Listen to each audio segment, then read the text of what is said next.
Good evening mga lods. Mainit na ang kawali.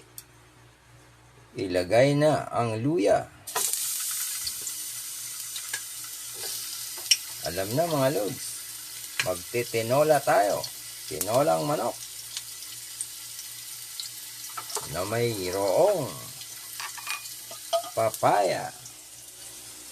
Yan mga lods, ang daming papaya. Masarap yan. Next natin ang sibuyas. Mga lods, sibuyas. Ilagay na natin ang manok mga lods. Wow, ang bango. Nangangamoy tinola na mga lods. Takpan lang muna natin mga lods hanggang sa maluto ang manok. Lagyan natin ng pamintang durog. Siyempre ang asin. Huwag kakalimutan, pampalasa yan. Baka mataba. Ang bango na mga lods. Sabawan na natin. Lagay na tayo ng sabaw. Kulong-kulo na mga lods ang ating tinolang manok.